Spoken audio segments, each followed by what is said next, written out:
നിവിൻ പോളിയും റിയ ഷിബുവും പ്രധാന കഥാപാത്രങ്ങളായി എത്തിയ സർവമായ തിയേറ്ററുകളിൽ വിജയകരമായ പ്രദർശനം തുടരുകയാണ്. ഡിസംബർ 25-ന് ക്രിസ്മസ് റിലീസായി എത്തിയ ചിത്രം 10 ദിവസം കൊണ്ട് 100 കോടി ക്ലബിൽ കയറിയിരുന്നു. ഇപ്പോഴും മികച്ച കപ്പാസിറ്റിയിലാണ് ചിത്രം പ്രദർശനം തുടരുന്നത്. അതുകൊണ്ട് 150 കോടി ദൂരെയല്ലെന്ന് ട്രാക്കേഴ്സ് പറയുന്നു. കോടികൾ കൊയ്ത് മുന്നേറ്റത്തിനൊപ്പം മലയാള സിനിമയിലെ ബോക്സ് ഓഫീസ് പട്ടികയിലും ചിത്രം സ്ഥാനം മെച്ചപ്പെടുത്തുന്നുണ്ട്. കഴിഞ്ഞ ദിവസം ടോപ്പ് 10ലേക്ക് ഇടം നേടിയ ചിത്രം ഇപ്പോൾ 9-ാം സ്ഥാനത്തേക്ക് കുതിക്കുകയാണ്. 132 കോടിയാണ് സിനിമയിലെ നിലവിലെ കളക്ഷൻ. ഇതോടെ മോഹൻലാൽ ലൂസിഫർ പട്ടികയിൽ നിന്ന് പുറത്താകുകയും പ്രേമലു 10-ാം സ്ഥാനത്തേക്ക് പിന്തള്ളപ്പെടുകയും ചെയ്തു.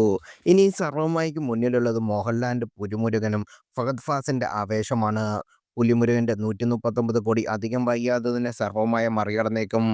ആവേശത്തിന്റെ 154 കോടിയും 6-ാം സ്ഥാനത്തുള്ള ആടുജീവിതത്തിന്റെ 157 കോടിയും സർവ്വമായിക്ക് കീഴടക്കാൻ പറ്റാത്ത ഉയരത്തിലുമല്ല.